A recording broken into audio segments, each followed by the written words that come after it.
I got started in the music and started doing sync originally, doing a lot of DJing. Started out doing that, and then growing into production, spending a lot of time creating beats, learning how to do that, the ins and outs of producing and working with artists and their relative projects. And then some time after that, years down the line, set out to doing sync with my music,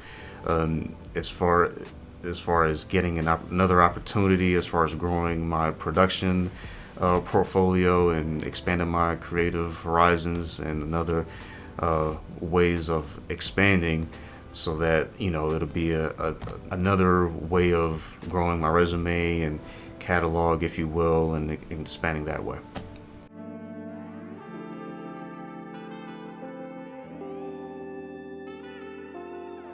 What's good, everybody? I'm Dre Phantom.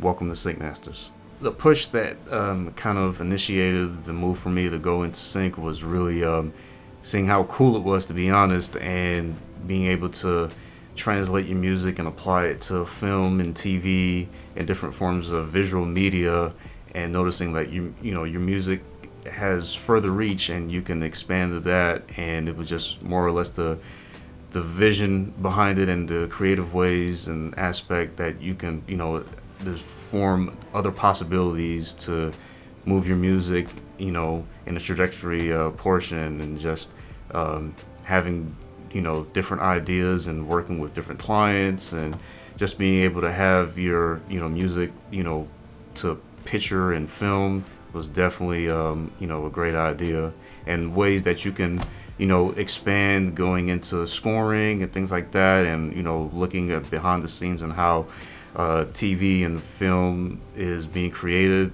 They always work with editors, and always need music for grand opportunities.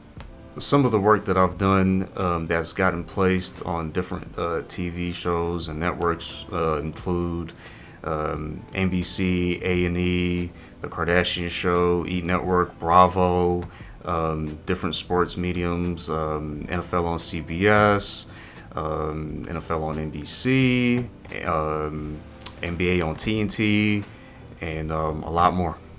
The process for me to get those sync placements initially started out with having music that was sync ready for the most part, and being able to network and connect with different music supervisors, agents, libraries, and different agencies that pitch and market for sync licensing. The way that producers and creatives, or songwriters rather, would approach different people or agents in that perspective with sync licensing, they would definitely have to reach out for sure by contacting them by email or by phone, but preferably email, especially if you're introducing yourself formally, and just doing your research as far as who you can connect with and connect to, and just reaching out to them professionally, stating who you are, the type of music that you have available, what you'll like to do with them.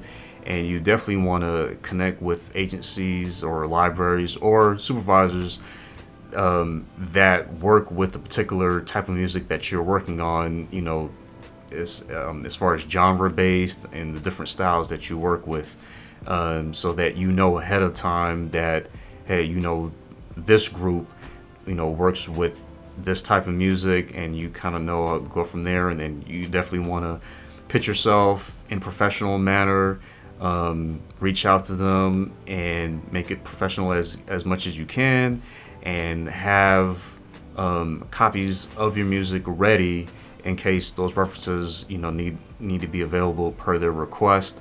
And soon after, you get to hear back from them, and if you don't, just reach out to them as a follow-up, just to see if they're interested, and specify that you're interested to work with them, and know that you're dedicated, and they'll definitely respond back to you as soon as they can.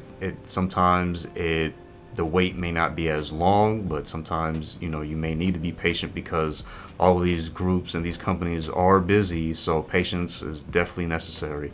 And as long as you're being patient and not constantly hitting them up all the time, you'll definitely get a response back within a timely manner. The way that you'll develop those relationships initially would have to be going by doing your research for sure. Go online, go on the internet, and start researching, music license companies or music agencies, music supervisors. Get a hold of their contact information. A lot of times, these groups have their information posted on their website if they have one, and you can reach out to them by contact. And a lot of times there's a direct link where you can hit contact, and there's a portal where you can reach them. Like if they're asking for, hey, have music, contact us here, and then you can fill out a form if they have one. If not, they may provide an email address and a phone number. Draft an email that has their email contact provided, and just go along the way. Like I said earlier, make it as professional as possible. State who you are, the type of music that you have, what you're willing to do, and how much you're willing to work with the library, and indicate that you want to build a working relationship with them, and just go from there. Some of the challenges that I ran into earlier on in my sync endeavors were just making sure that my music was structured enough for film and TV, and honestly, connecting with music supervisors, networks, production companies, agencies, agents, the whole nine. It wasn't easy as it is now to get a hold of folks, digitally, because a lot of the groundwork I did was just researching on my own. Now there are different, platforms that offer courses and help guidelines on how you can do that. Tons of them are available, and these courses are available for a price, or you can log on to different webinars. Publish admins have them, you name it. The information is out there at the seek of your hands. And like I was saying earlier, just making sure that my music that I had already established and created was in the particular format that was needed. Going in early, it was not. It was just, formulated as full song driven, and not really formulated for, different narratives or different deliverables, if you will, and different formats that, these companies use in order to have your music sync ready. What I mean by having your music sync ready is really having the music ready to a point where, it's ready to be submitted, pitched. Format wise, it meets the time length requirements. It meets the amount of instrumentation that is needed. The formatting as far as having the deliverables, the different versions, and the underscores, and making sure that the beginnings and the endings of the track are definitely sync ready, and the format is there. Of course, you gotta have whatever the briefs or the meeting the actual music requirements are. You have to meet those, but just having the general aspect of your track or tracks ready, so that it makes it easier on their part when you're submitting them, and it's everything is in the clear, as far as having it be able to pitch to the production companies and the networks that want to use your music or their music.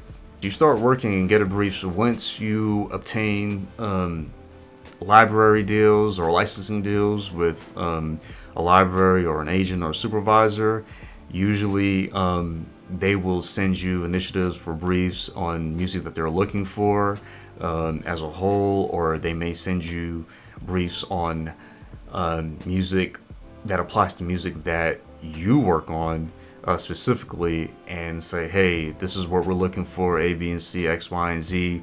And then usually there's a date that they need it by for a quick turnaround time, or if it's something, a big extensive project that they're working on, the turnaround time may not be as in a quick deadline, but it may maybe some months, or within several months or a year's time, depending how big the project is.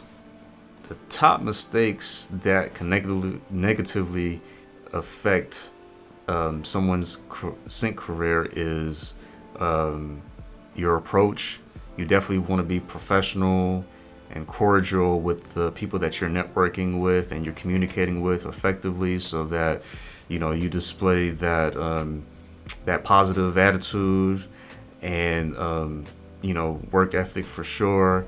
And the other thing that I would say that definitely can impact it negatively is just your music. Your music has to sound great, and it has to fit those applicable formats that they need.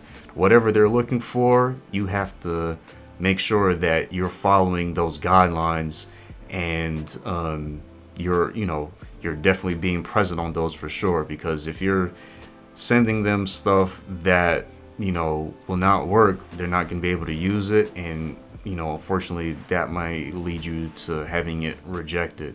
So you want to make sure that when you're getting assignments, or you're getting briefs rather, you're following the guidelines and all the steps that are required and needed, from top down to the end of the list for sure.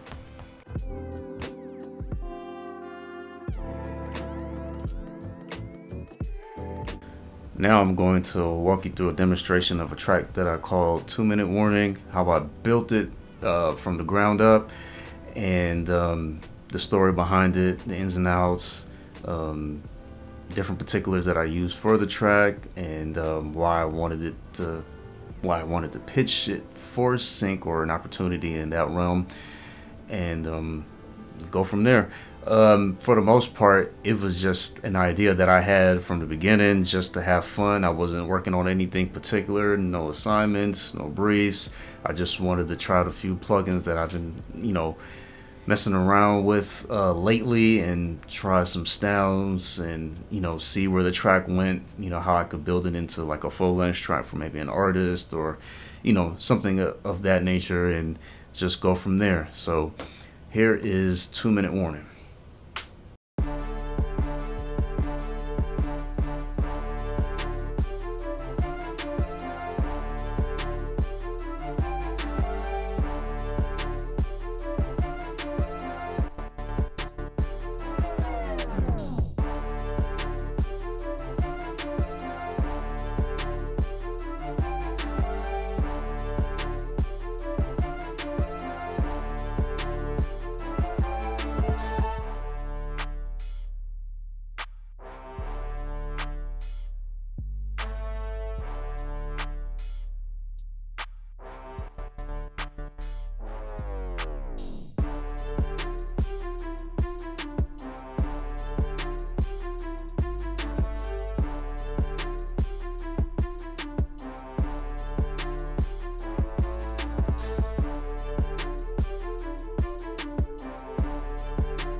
Okay, so that was the track, and like I said, I was just working on something on my own just to have fun on a particular day, and it just grew into something that I really liked. So so from the foundation of it, I really had like a 4 to 8 bar loop, and usually when I know I have like an 8 bar loop for sure, I just build all the elements that I can at the particular time, so that I can maybe have a nice groove going, and then the beat is pretty much structured, and then I can get into arranging it by having the different parts for like an intro, chorus, hook, and then like a B section if necessary, then the verses and hooks and outro, and pretty much go from there, add transitional effects and that type of thing. So yeah, I was actually using a particular plugin by Studio Link at the time, and it had some nice orchestral, brass, woodwind, and a lot of like full band and orchestral sounds. So I really liked it, and I just started going from laying down a few brass chords, and I'll play that. So I have like some strings going,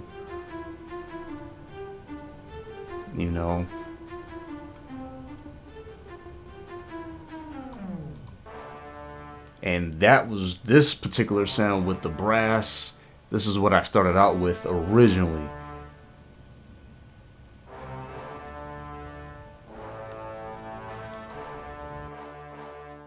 So that's what I actually started out with, and then I started building the track piece by piece by adding different layers to it, using the same exact plugin but just different, different sounds.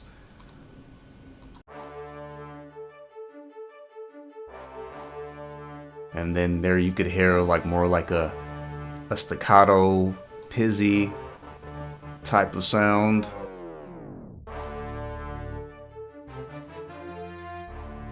And then there's more low end brass.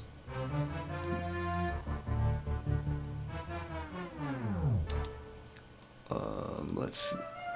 Flute, added a flute piece, to make it sound a little bit more fuller, and then have an instrument that goes on a high octave.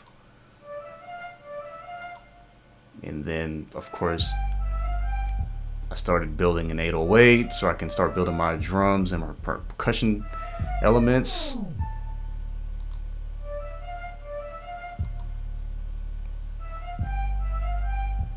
And then I just started having fun with it, and then I was like, okay, we're gonna take it somewhere now. Okay, then you hear the brass section, string section. Now we going somewhere with it.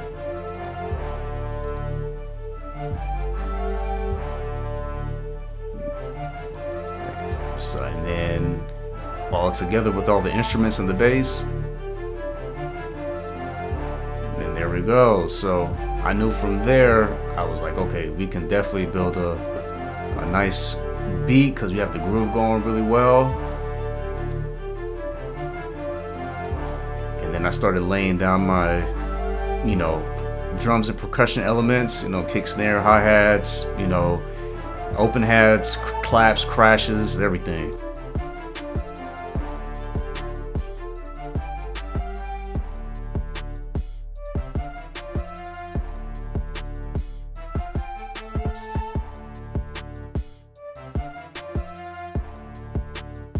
For the low end, for the bass, I use Contact, a usual like 808 that I love to use every now and again. So that was pretty much the percussion. I was like, okay, once I have the beat, everything is going, then put a nice groove on the hi-hats so that it can kind of accentuate the track a little bit, put it in a nice pocket groove. Went from there. And then after that, left everything else, blend it in, see how it goes. And then I didn't want to add too much so that, I wouldn't be like overproducing or adding too many elements. But then again, you need, enough elements to start and finish. So I was pretty content with how the beat was going and everything else.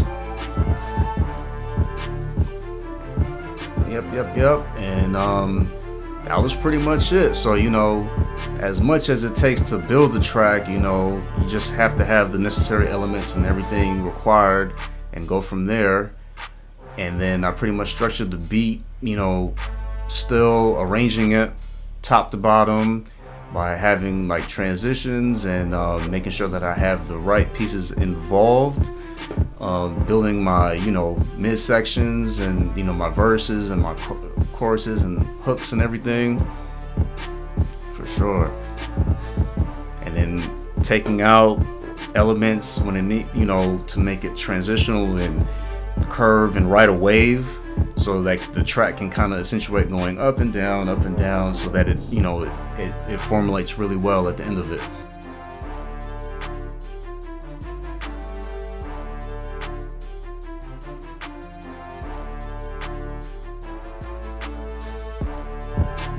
Yep. And so yeah, and then that was pretty much it. So I really had like the full, 4 to 8 bars, and then kind of built the track off of that. And after having the full track done, I went ahead and added some effects so that it can kind of have a creative transitional twist on it, and make it have you like that shock or oh snap value to it.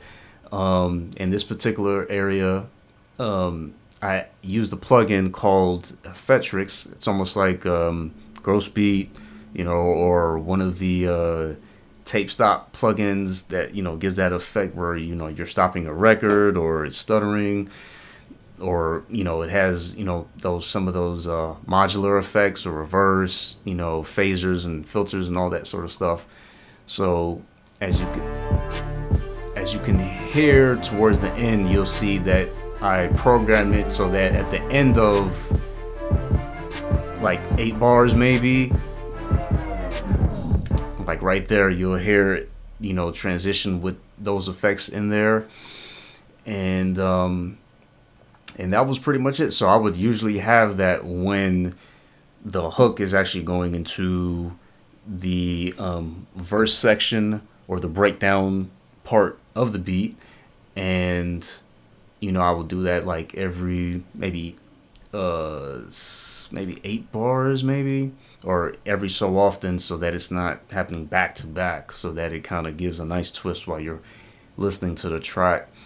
And yeah, I mean, it turns out great and gives it a nice feel, so that you're like, oh snap, what is that, and gives it something different so that the track can actually wave, and left that in there. I was like, okay, that's a great piece, leave that in there for sure.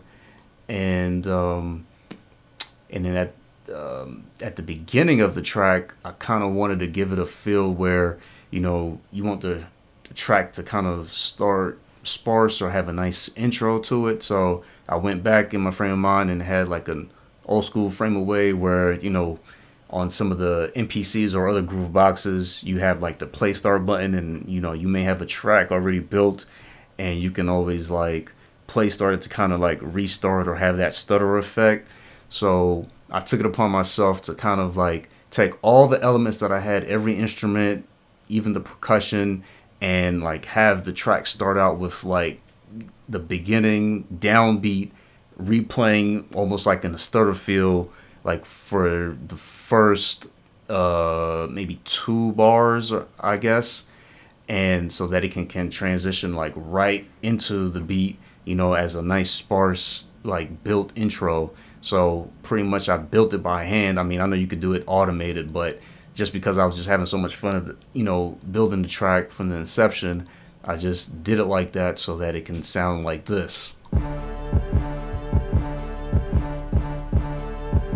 And then after that, those first 2 bars are completed, it goes right into the track. So it gives you that like nice like 4 count downbeat, and then it's like boom, right into it. So I mean, I really like that. And I mean, it's a nice feeling when you hear a track like that and it's like, okay, something's about to happen. It's like a good transitional piece to have. Even if you're not using something automatic, you can definitely use that in your tracks, or that that mindset building it. So yeah, I had like every element built, like the first couple set of notes that I was using at the time, just do that and just replay it and just kind of give it that nice 4 count feel. And then like even with the percussion, doing the same thing. So like the kick and the bass can go like blah, blah, blah, you know what I mean? And just have a nice feel to it, you know, and then go from there. And initially, I wanted to take the hi-hats out, but when I did that, you know, I was like, nah, it's too plain. Let me add it in so that I can kind of like have a nice, you know, wavelength to it. And that was pretty much it. And then for that piece, and then of course, you know, initially, like I mentioned earlier, I wasn't building the track for sync or anything, but then it just dawned upon me, you know, I was like, you know what, after like sitting on it for a little while, you know, let me try if I can like build it into that. So I had all those elements completed, you know, arranged it like how I should, and added my sting ending, which is pretty much really easy and which is required for your tracks. And then added, you know, different outro, you know, elements like my crash cymbals, um, you know, my downbeat of my last notes that I use for every instrument that was in the track, so that it can sound really full and orchestrated like this track is ending, and it just, you know, ends out with a bang. Um, and that was pretty much it, you know, for all the elements and instrumentation used and the drums and the percussion. You know, for the drums, I didn't really use a whole lot of like, you know, outlandish drums, like pretty, you know, simple elements: kick, snare, hi hat, open hats, you know, dry claps, crashes, cymbals, all that type of thing. And yeah, that was it. And then I just added the um, Effectrix plugin to kind of mold it into like a nice piece with transitioning and everything, so that it has like those phaser effects, you know, included on it. And just added that to sync. I was kind of like leery about it, but I was like, no, that would definitely help, you know, my submission and submitting it in. And it did. So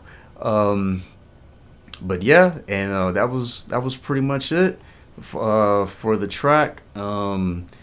I didn't. I sat on it for a while. I was, you know, thinking, oh, I could shop this to an artist, you know, go from there with it. But then I was like, in my mind, as I was building the track, I just thought about like, you know, highlight reels, Sports Center, um, you know, thinking of like different sports, you know, gaming activities. Like, you know, you would see like a basketball player dribbling down the court, going down the court, shooting, you know, or slam dunks, or even like baseball, a batter at the plate going for a home run. Even football, you know, like a quarterback throwing a long shot to a wide receiver or a running back getting a handoff and just running down for a touchdown. So as I was building the track out, I thought about like those type of particulars as well.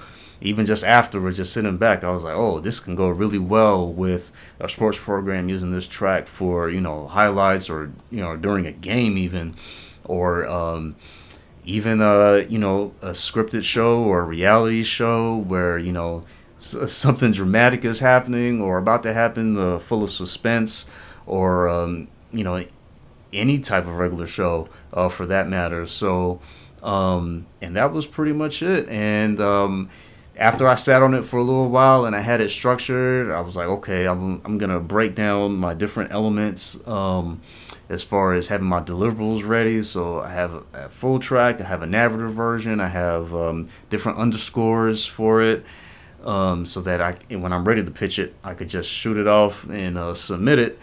And I didn't have any briefs at the time, but then one came across my desk, and I was like, oh, okay, I could use it for something. And it was definitely a sports brief, and I submitted for it. It got approved, and you know, slowly but surely, it did get picked up, but it wasn't for a sports show. I think it was for like a reality series. And I was like, oh, that's interesting, because, you know, I mean, usually it's the other way around. It'll go for the, you know, the particular show that it was going slated for the brief. And I was like, oh, okay, let's see how this goes. And, you know, it got placed in a couple of reality shows, and at first, and then it got picked up for like a few highlight shows, to be honest, with NASCAR. I was like, oh, that's impressive. I've never really thought about it that way, but it was like, okay, well, race car drivers going around the track and providing different highlights. I was like, okay,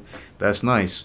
So, and then from there, it definitely got picked up for different sports mediums and their highlight shows, like I think game day, NFL game day in the morning. Um, I'm not sure if any basketball shows or anything related to that got picked up, but yeah, it started out getting placed on, reality shows, and then it went to sports. So you never know where the track may deliver or where it's going to end up, but just keep in mind that you know even though you submitted it for this opportunity, it can go to something else because they like the quality of the work and how it sounds and really how it fits the program that it's working with. So yep. So if it fit, if an editor or a supervisor likes it for a particular scene in a particular show, they're gonna use it. If they love it. So that's how it was. And that's pretty much it for the most part. Yep.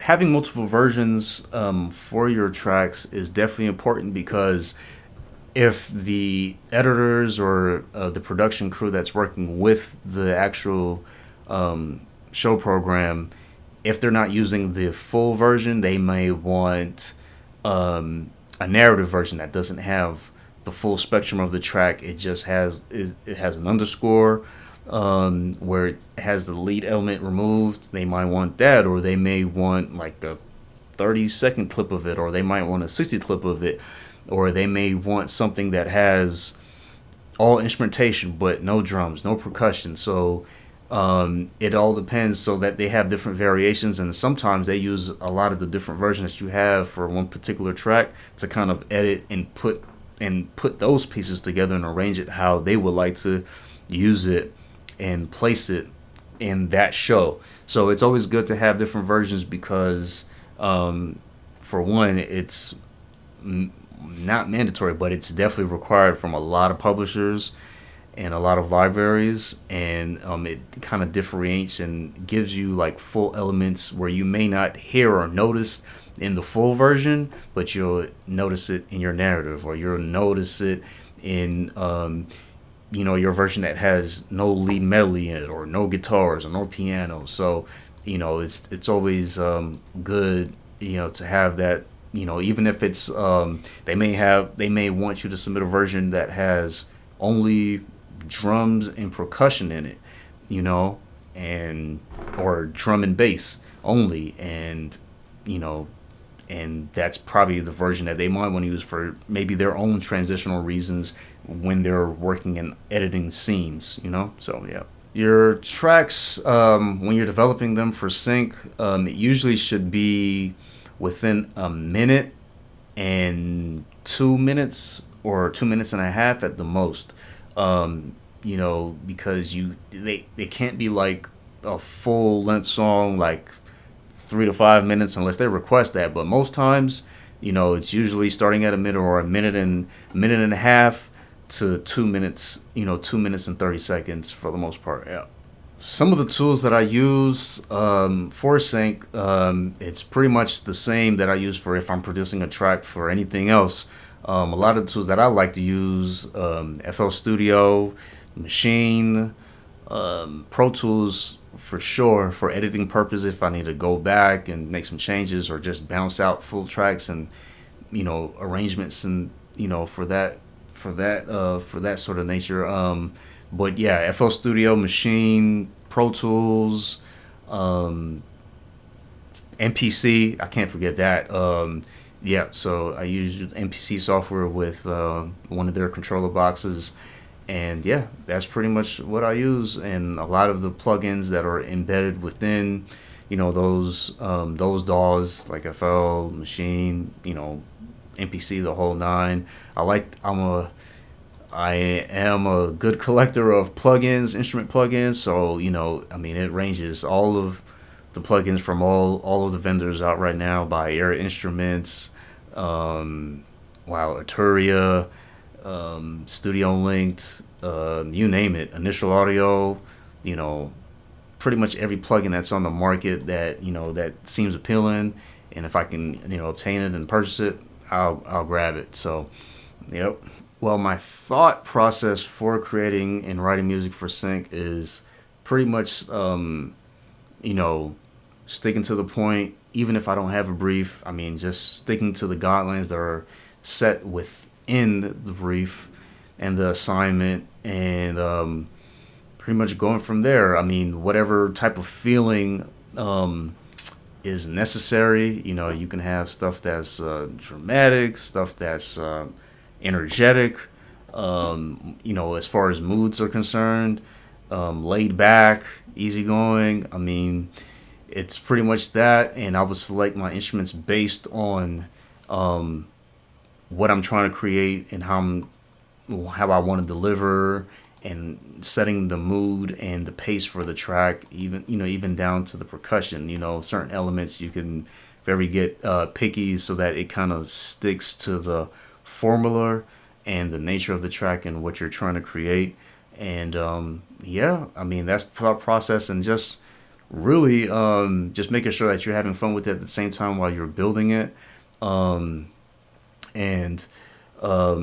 just making sure you're staying within guidelines, and you're making sure that, you know, you're staying on top of things while you're building the track, and making sure that you have all your elements from their intro, making it sparse, building your chorus hook sections, B sections if necessary, the body of the track where you have your breakdown, and you know, building it so forth so that, you know, for the verse part of the track, and making sure that it transcends in an upward position so that, you know, like the trot actually, you know, rides, and it doesn't stay the same or loop for the entire instrumental. And just making sure of that, and just making sure that I have like the necessary components and everything that I need to have, and the elements, so that I can create a full sync track, and then, you know, completely ending it with the sting ending on the downbeat, so that it has like a complete outro and it ends on the one.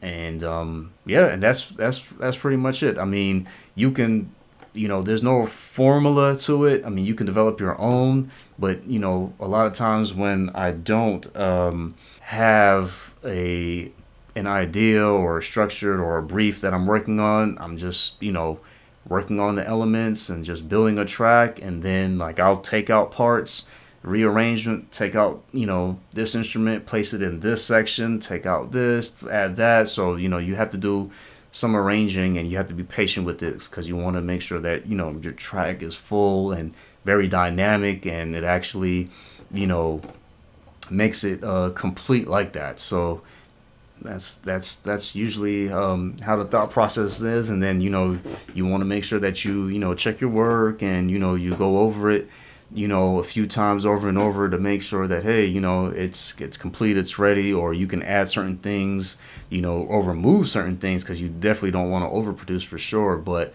you know, but yeah, for the most part, that's really you know, my process, going, you know, from top to bottom and just checking it. And, you know, you may have to sit on it and sleep on it for a while, but, you know, once you know that you have all the particulars and everything at hand, then you'll be ready to go. Ladies and gentlemen, thanks for tuning in. It's Dre Phantom signing off. Hope you enjoyed the video and the experience. And this is Sync Masters. Peace.